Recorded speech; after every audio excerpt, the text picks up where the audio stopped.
Бодрое, немного морозное утро, 24 ноября, воскресенье, высокая гора, школа номер 2. Здесь проходит местный референдум по самообложению. Это же моя родная высокая гора. Я местный житель, коренной, поэтому мы пришли. Это наша обязанность. Должны же все, наверное, люди к этому стремиться. Против. Против? Конечно. Не хотите? Нет, а мне что, пенсии, что ли, такие есть, чтобы платить такие деньги? На 300 рублей не жалко? Ну нет, конечно. Чего это 300 рублей? Нет, конечно. Тем более это же в год. Это же для детей, детские площадки, тротуары возле школы. Тот редкий случай, когда близость к Казани не преимущество, а скорее проблема. Жители этих поселений в столице проводят больше времени, чем у себя дома. В Казани, как правило, не только работа, но и развлечения, торговые центры. Порой это не столько безразличие к вопросам обустройства собственных территорий, сколько банальная нехватка времени. Что тогда с этим делать? Вопрос далеко не праздный. Марат Ахметов, модератор круглого стола по теме самообложения в Госсовете, адресует его самим главам пригородных районов. Пригород, есть свои трудности. Во-первых, многие работают в Казани, не можем добраться до них. Мы работаем только методом убеждения. Какие есть методы убеждения? Поделитесь опытом, допытывался Марат Ахметов у глав районов и сельских поселений. Юрий Тюкаев, глава Лебединского сельского поселения Алексеевского района, рассказал о своем ноу-хау. Говорит, самая лучшая пропаганда не баннеры, а видеофильмы. 30-минутный ролик, что и как построено на селе на средства, собранные по программе самообложения. На какие средства производятся сами фильмы, Юрий Тюкаев скромно умолчал. Народ действительно приходит и смотрит. Да, наши деньги работают. Самая главная беда жизни – это безразличность. Вот это безразличие постепенно преодолевается, и население становится заинтересованным, бережливым к своему образу жизни.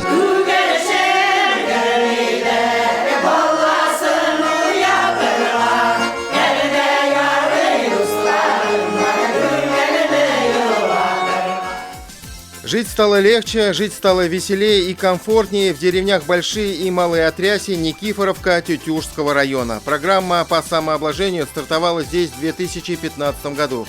В первых референдумах приняли участие чуть больше половины жителей. После того, как люди увидели результаты, на следующий год в народных голосованиях приняли участие уже 83% жителей деревень. Сейчас свыше 90% сельчан. На что идут собранные средства? Большая часть на строительство дорог, а также на благоустройство кладбищ, строительство детских площадок, обустройство родников. В этом году жители деревень Никифоровка и Малые Отряси решили собирать по 1000 рублей. В Больших Отрясях скинулись по 1200. Кстати, в среднем по республике этот взнос составляет порядка 500 рублей. В этих деревнях Тютюжского района решили, что 1000 и 1200 – это посильные деньги. Главный стимул, что на каждый вложенный народный рубль государство, как известно, добавляет свои 4 из бюджета. Народ уже знает, как деньги много платишь, за это деньги от государства побольше идет. Вот и народ уже хотят побольше сделать. Самообложение булсан кирек, ол шуның белән күтәрелеп китте, яши. Жители каждого населенного пункта сами устанавливают.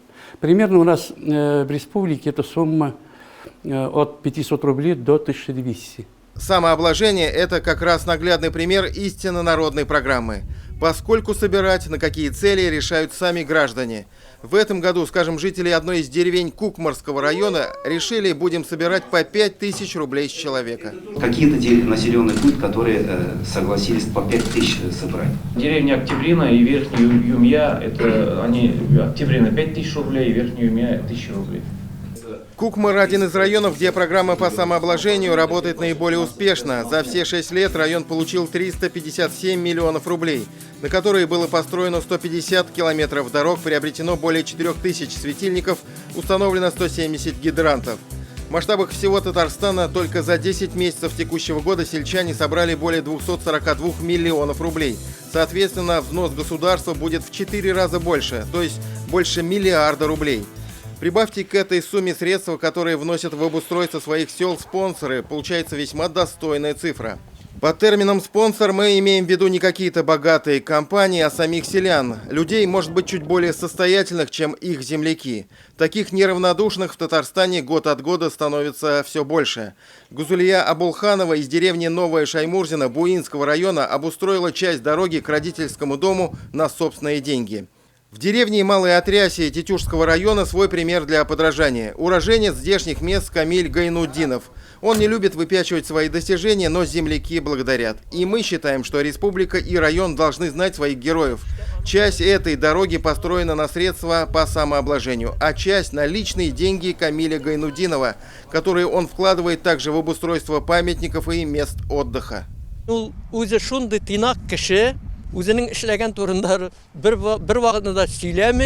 реализации этой программы преобладает воспитание. Воспитание семьи, воспитание детей. Они же тоже видят, да? Программа по самообложению в Татарстане работает успешно, однако нюансы есть. Что делать, когда населенный пункт совсем небольшой? Взрослых жителей не больше 40 человек, как в этой деревне Никифоровка Тетюшского района. Кладбище загородили, немного осталось загородить.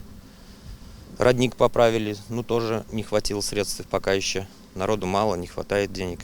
Дорога стала бы решением многих проблем для жителей Никифоровки. В период распутицы деревня становится фактически отрезанной от большой земли. Проблему в этом случае должен решать бюджет и республиканские программы, говорит Экзам Губайдулин. Их в республике сейчас 40.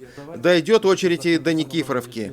В этом году по программе самообложения есть новшество. Если раньше собирать средства с населения можно было только по результатам референдумов, теперь решение о самообложении можно принимать на сходах.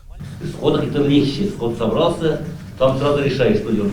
Улицу ли делать, вот как он сказал, мне первую эту улицу надо, кладбище ли надо делать, или воду ли провести. Народ должен сам определить, что надо делать. В прошлом году у нас были проведены сходы в 84 населенных пунктах.